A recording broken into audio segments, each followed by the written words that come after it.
Теңгерім.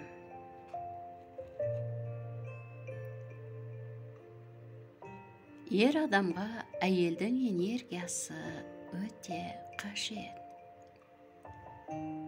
Ерлік жасау үшін, шабыт алу үшін, жаңа белестерге шығу үшін, арманға қанат бітіру үшін.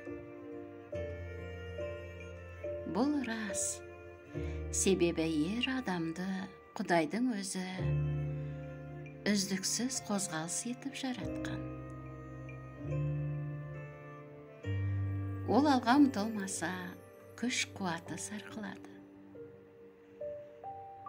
Құдайдың өзі еркекке кез келген биікке шығуға, кез келген қиындықты жеңуге, кез келген мақсатты еңсеруге рух берген.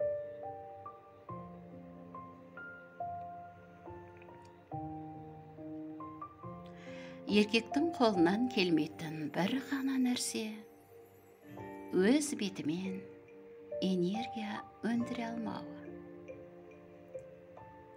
Оны былай түсіндіруге болады. Егер әйелінің көңіл күйі нашар болса, қасындағы ерінің отбасы үшін әлдене істесем деген ниеті өшіп қалады.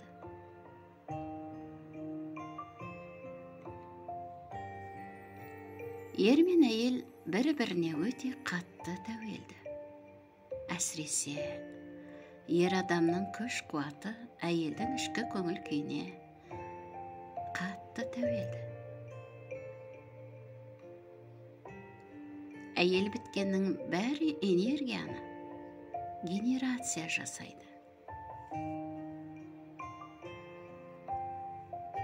Көбі соны білмейді де. Әйел энергияны ауадан да жасай береді. Әйелдің бәрі энергиясын қор қылып жинайды. Сосын шығындайды. Кей үйдің еркегі қозғалғысы келмейді. Сонда үйдің әйелі өзіне сұрақ қойсын.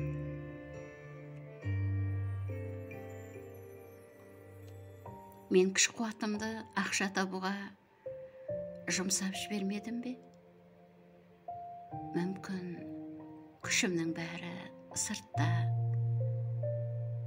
кетіп жатқан шығар. Күйеуім туралы ұмыт кетпедім бе? Баланың тәрбиесіне дұрыс көңіл бөліп жүрмін бе? Күйеуімнің не ойлайтынына мән берместен өзімді жетілдіруге көп уақыт арнап кетпедім бе? Бәлкім, мен бұдан да артық күйеуге лайықпын деген ойым өшпеген шығар. Әлде өз мақсатыма жетуге тым көп көңіл бөліп жүрмін бе? Неде болса мықты боламын, күнім ешкімге қарамайды. Әрдайым өз тәуелсіздігім өзімде деген ойдан бәлкім арылмаған шығармын.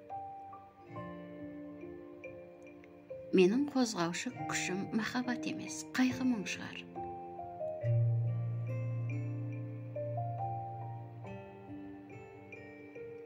Ойланыңыз.